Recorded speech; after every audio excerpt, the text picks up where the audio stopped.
수연의 애프터 출발합니다. 12월의 첫 번째 월요일장. 현재 양 지수는 횡보세를 이어가고 있는데요. 먼저 산타 랠리가 이제 12월인데 바람이 될까요? 아니면 현실이 될까요? 자, 일중 한번 보겠습니다. 자, 코스피 2,515선 현재 지나가고 있고요. 코스닥 시장은 0.14% 상승하면서 828선 지나가고 있습니다.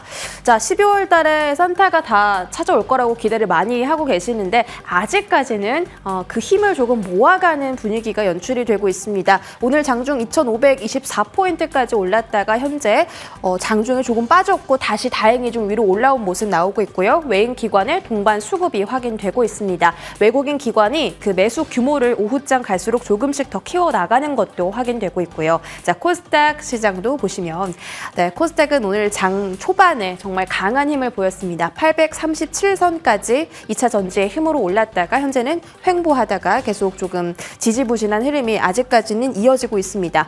외인 기관의 동반 매도 속에서 828선, 그래도 단기 이평선은 잘 유지를 받고 있는 코스닥의 상황까지 체크를 해보셨습니다. 자, 오늘 코스닥을 장 초반에 끌어올린 건 뭐니 해도 2차 전지가 아닐까 싶은데요. 아침부터 이 이야기 정말 많이 들으셨을 것 같습니다. 에코프로 BM의 수주 소식도 나왔고 미국 IRA의 세부 개정안도 좀 공개가 됐죠. 열어보도록 할게요. 자, 에코프로 BM이 이번에 44조 원이라는 어마어마한 수주를 따냈다고 합니다. 이에 대해서 개인 투자자들은 그럼 대박 아니야? 라고 환호를 하겠지만 사실 증권가의 시선은 그렇게 달갑지만은 않습니다.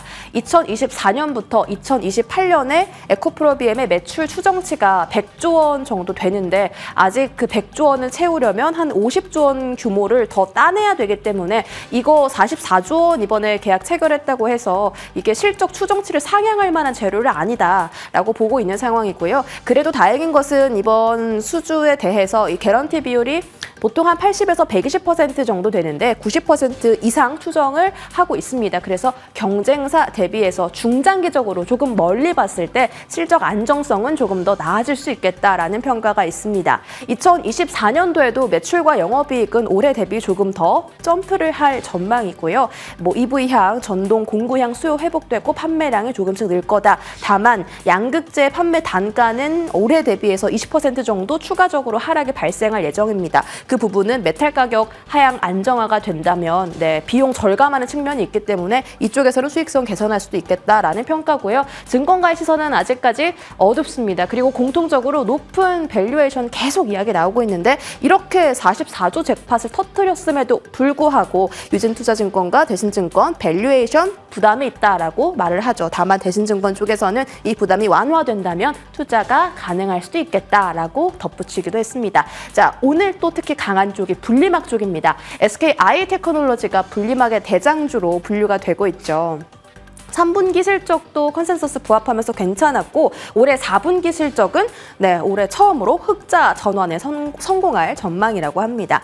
분리막 사업이 계속 좀 잘 되고 있어요. 지난 분기에 분기 기준으로 최대 매출을 찍기도 했고 이 가격 변동, 가격이 비싸져서 매출이 잘 나온 것이 아니라 기존의 캡티브 고객한테 판매량이 계속 늘다 보니까 판매량이 19%나 올라갔다라는 이야기가 있었죠. SKI테크놀로지에 대해서는 KB증권과 키움증권이 목표 매수 의견을 제시를 했습니다. 그러면서 주가를 지금보다 한 40% 업사이드가 열려 있는 상태로 바라봐도 괜찮다 이런 평가를 했습니다. 2024년도 영업이익이 올해 대비해서 무려 413%나 증가할 전망이라고 하고 역시나 캡티브 고객향 판매량이 올라갈 것으로 보고 있습니다. 그러나 전기차 수요 둔화 이슈는 아직까지도 조금 염두에 둬야 된다 이런 이야기 많이 나오고 있죠. 그리고 오늘 그 미국의 IRA 개정안이 나왔는데 그 부분에 대해서 분리막 기업들이 좀 반사수혜를 중국에 비해서 가져갈 수도 있겠다라는 이야기 때문에 분리막 기업들이 조금 더 집중을 받는 현상이 나타났습니다.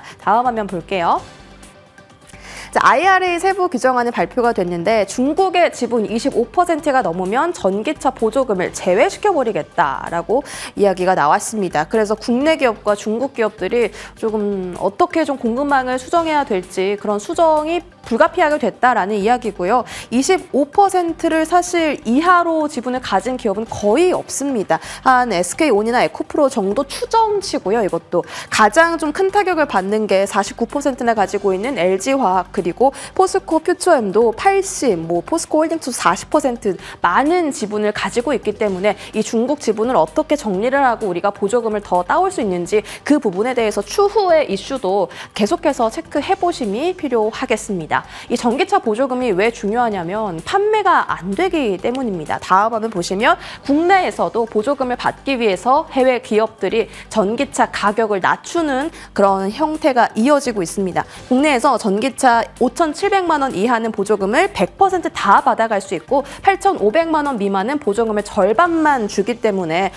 최근에 볼보에서 전기차를 출시했고 내년 상반기에 국내 시장에서 오픈한다고 하더라고요. 유럽보다 우리나라가 더 가격이 싸다고 합니다. 테슬라 중국산 모델 Y도 그렇고요. 최근에 폭스바겐도 각각 5천만 원대로 가격을 낮추면서 보조금을 100% 받아갈 수 있도록 그런 전략을 취하고 있기 때문에 이 보조금과 관련해서 앞으로 기업들이 어떤 이슈를 어떤 이제 전략을 세우는지 함께 지켜보시는 게 좋겠습니다. 에코프로 BM 현재 일봉 한번 보겠습니다. 에코프로 BM이 진짜 에코프로 형제 중에서도 나홀로 최근에 우상향을 하고 있습니다. 22만 원대부터 35만 원대까지. 다만 오늘 장 초반보다는 주가가 많이 좀 밀린 모습이 나타나고 있기 때문에 단기적인 상승 일지도 지켜보시는 게 좋겠고요. 분리막 대표 종목 SKI테크놀로지도 보겠습니다. SKI테크놀로지 주가 한번 볼게요. 자, 분리막 종목 SKI테크놀로지도 오늘 장중에 8% 정도 상승세가 강했었는데 현재 구간은 어떻게 되고 있는지 아직까지 나오진 않는데요. 자, 다음에 또 소개를 해드리도록 하겠습니다. 나오고 있네요. 12.8% 현재 상승세를 유지하고 있습니다. 자, 이제 다음 테마 열어보시죠. 오늘 상승률 상위 종목들을 보니까 2차 전지 종목들 아니면 이 STO 관련 종목들이었습니다. 토큰 증권 이야기가 다시 시장에서 새롭게 부각이 되고 있죠. 사실 이 이야기가 시장에 처음 나온 건 아니잖아요. 이야기가 나올 때마다 주가가 이렇게 튀는 현상이 나왔었는데 조금씩 이 사업이 구체화되고 현실화 가능성이 높아지면서 조금 더 주가도 같이 탄력을 받고 있습니다. 가장 주목을 많이 받은 게 이제 미술품 쪽입니다. K옥션과 서울옥션이 토큰증권 사업 추진을 위해서 업무 협약을 체결을 했다. 서울옥션도 계열사인 서울옥션 블루가 증권 신고서를 제출했다고 하죠. 그래서 STO 사업에 조금 더 가까워지고 있는데 이게 중요합니다. 연내 STO 장내 거래소 규제 샌드박스 승인이 예상된다. 뭐든지 새로운 사업을 할 때는 그 규제가 참 큰 허들이 되잖아요. 이 규제 샌드박스가 통과가 된다면 이쪽 사업이 조금 더 꽃을 피우고 확장이 빨라질 수 있다는 이야기 있기 때문에 이 이슈 꼭 체크해 보시기 바랄게요. 자, 가장 큰 대장주로 거론되는 것이 바로 갤럭시아 머니트리입니다. 갤럭시아 머니트리 많이 알고 계시죠? 통합 전자 결제 서비스 사업하는 그런 회사인데 STO 사업에 가장 가까이 가 있는, 가장 직결이 되어 있는 회사가 갤럭시아 머니트리다라는 평가를 증권가에서 상당히 많이 받고 있습니다. STO 관련해서 블록체인 기반의 갤럭시아 월렛, 갤럭시아 토큰 같은 사업도 이미 하고 있었고, 그리고 STO 핵심이 부동산이나 미술품 같은 그런 부분을 조각 투자하는 형태잖아요. 그래서 지식재산권이 상당히 중요한데 갤럭시아 머니트리가 그쪽에서 지식재산권을 많이 보유를 하고 있다는 점이 이 시장에서 상당히 유리하다고 합니다. 정부 정책과 사업과 직결된 IP도 잘 갖고 있기 때문에 STO의 갤럭시아 머니트리의 흐름도 함께 지켜보시면 좋겠고요. 최근에는 JV 합작 법인까지 설립을 하면서 이쪽 사업을 조금 더 가파르게 추진시키려는 이쪽의 움직임이 포착이 되고 있습니다. 하나증권의 멘션도 확인해 보시기 바라겠고요. 자, 현재 구간 STO 관련주들 보겠습니다. 갤럭시아 머니트리가 아니라 SM이 상한가를 갔고요. 와, 정말 다 상한가입니다. K옥션부터 우선주까지. 우리 기술투자도 오늘 장 초반부터 좀 탄력도가 좋았고요. 다음 장 보시면 말씀드렸던 갤럭시아 머니트리가 장중에 상승분 조금 반납하긴 했는데 다시 힘있게 일어서는 모습, 확실히 STO 쪽이 지금 수급을 많이 받아가고 있는 게 화면으로 보이실 겁니다. 앞으로 지속적인 체크도 저희가 해드리도록 하겠습니다. 브리핑 여기까지 전해드렸습니다.